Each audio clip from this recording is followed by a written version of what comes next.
En plena vaga de propaganda oficial a respecto de si estamos xa asistindo ao final da vixente crise sistémica, si hai ou non brotes verdes e si está a encetar a recuperación, compre botar a ollada atrás e repasármonos cal é o impacto real que esta crise ten a ter arestora no mercado laboral galego e, polo tanto, que consecuencias xa tivo nestes 5 anos na situación que atravesa o noso pobo. O certo é que dende 2009 a 2013 registramos 115.000 desempregadas máis e, en troca, se perderon alrededor de 150.000 postos de traballo, co dato que se contabiliza nunha mingua por ese importe no número de persoas ocupadas que figuran na enquisa de poboación activa. Hoxe son 277.000 as persoas que en Galiza carecen de emprego. 90.000 familias xa teñen a totalidade dos seus membros sin ningún posto de traballo e moitas delas xa sin tampouco obteren ingresos de ningunha parte. A eso debemos sumar o efecto dunha migración masiva no caso da mocidade, sector a mocidade, onde se rexistra ademais unha porcentaxe de desemprego de máis do 50%. A que se debe esta situación? A crise non é unha catástrofe natural, non é algo sobrevido e ten causas estructurais, dicimos, sistémicas, que teñen a ver tamén cun deseño político. En primeiro lugar, hai algúns datos que nos poden servir para entendermos ata que punto un determinado deseño económico está detrás desta terrible realidade social. Hai un desmantelamento efectivo da nosa base productiva, algo que é preocupante non só en tempo presente, sino que ademais está chamando a inviabilizar calquer tipo de recuperación do emprego e, polo tanto, tamén da produción no futuro. Exemplo desto é que nestes 5 primeiros anos de crise se perdeu un 25% da poboación ocupada no sector industrial, até un 40% no sector de construcción e alrededor dun 14% no sector primario, a pesca e o agro. Falamos de datos en relación a 2009 e, polo tanto, debemos ter en conta en relación ao sector primario o esmorecemento paulatino que dende a década dos 90 se sufriu neste sector.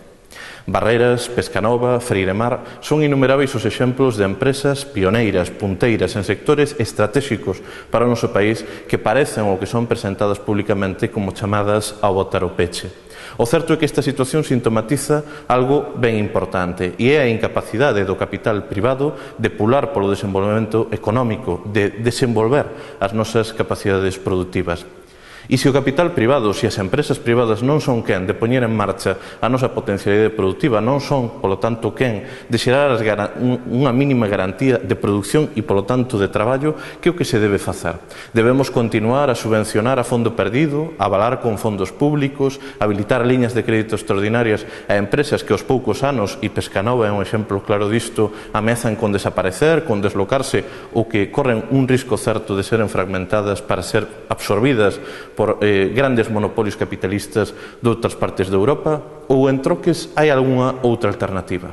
Unha delas, e é importante porque ao fío do que está acontecendo en Euskadi coa corporación Fagor dentro da grande corporación Mondragón, é que a clave se cadra pasa por apostarmos sen ningún tipo de reticencia por unha intervención pública decidida, activa na economía. Si, intervención pública, o mesmo que se fai ou o mesmo mecanismo polo que se están nacionalizando as perdas da grande banca ou se están socializando outro tipo de resultados negativos en importantes industrias. Intervención pública que non pode ser a cambio de nada. E aquí a cuestión é se queremos seguir, insisto, a financiar con créditos públicos empresas privadas a cambio de nada ou se pola contra vamos a estar dispostos a que sexa a administración pública, a que sexa o goberno galego que dunha vez por todas planifique mínimamente a economía para poñer ao servizo da satisfacción das necesidades do pobo galego e dos nosos intereses como país. Non cabe, nun momento no que está aberto o debate alrededor da soberanía, non cabe soberanía política sin soberanía económica. E, dende logo, non hai soberanía económica nun país que non decide que se produce, para que se produce, canto se produce e de que maneira. E iso exixe, insisto, intervención pública directa na economía, tanto no accionariado das empresas estratégicas como tamén na dirección das mesmas. A través de que mecanismos? Ben, poderíamos botar contas do que xa levamos invertido a fondo perdido ao longo destes anos en moitas delas, caso de Pescanova, caso de Barreras, e o mellor botando contas nos decataríamos de que xa temos financiado en boa medida esa adquisición. Pero, dende logo, igual que ten suxerido o propio BNG no Parlamento de Galiza, se cadra é hora de de levantarmos o tabú a respecto da nacionalización de algunhas empresas cando son fundamentais e cando operan en sectores de carácter estratégico. 5 anos de crise que nos deixan un escenario de empobrecemento, de desemprego masivo, de desmantelamento productivo e, polo tanto, un futuro incerto, ¿no? Pero esa é a situación que padecen as clases populares, que padecemos o pobo. En troca, a realidade é ben outra para os segmentos dominantes, para o capital. Recentemente se había publicado un dato demoledor. Só 30 familias no Estado español atesouran preto de 32.000 millóns de euros. 30 familias, 32.000 millóns de euros.